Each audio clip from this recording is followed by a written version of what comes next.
Hello बच्चों, let's read the given question. The question says comprehension given है. The figure shows an energy level diagram for the hydrogen atom. Several transitions are marked as 1 to 3 dash, and the diagram is only indicative and not to scale.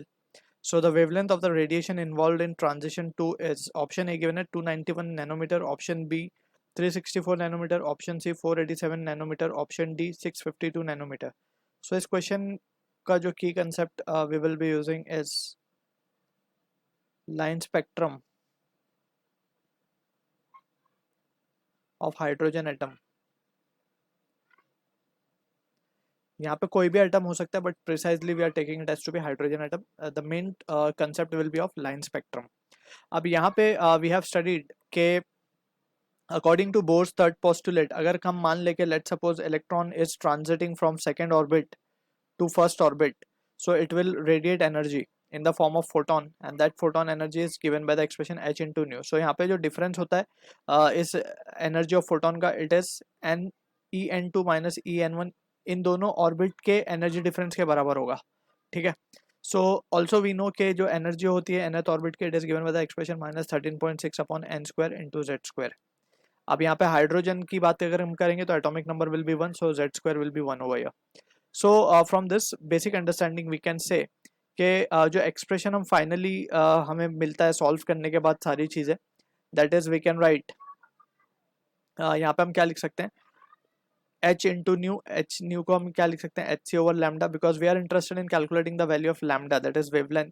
तो हम इसको h nu को लिख रहे हैं H C by lambda, and that will be equals to 13.6.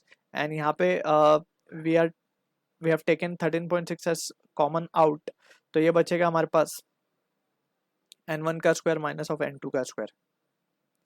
And यहाँ पे precisely we have to be careful के जो n1 है जहाँ पे electron will be jumping, and n2 वो ऑर्बिट होगा जहाँ से the electron will be jumping. So we have to be careful. यहाँ पे हमने 1 और 2 लिया है. बेसिकली अगर हम देखें, हमसे क्वेश्चन में बोला गया ट्रांजिशन ऑफ 2 का ट्रांजिशन 4 से 2 पे हो रहा है.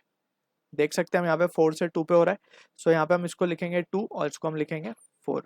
Right. So this is the thing we need to be clear with. अब यहाँ पे हम लिख सकते हैं 1 upon lambda will be equals to 13.6 divided by h into C.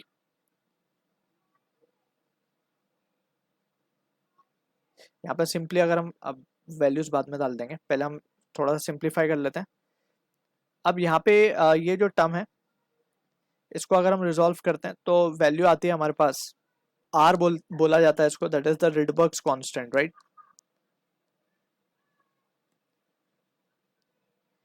And we need to remember the result 1 upon R की approximate value हम लेते हैं 911 एंगस्ट्रॉम. तो ये वैल्यू को जस्ट हम रफली याद रखेंगे.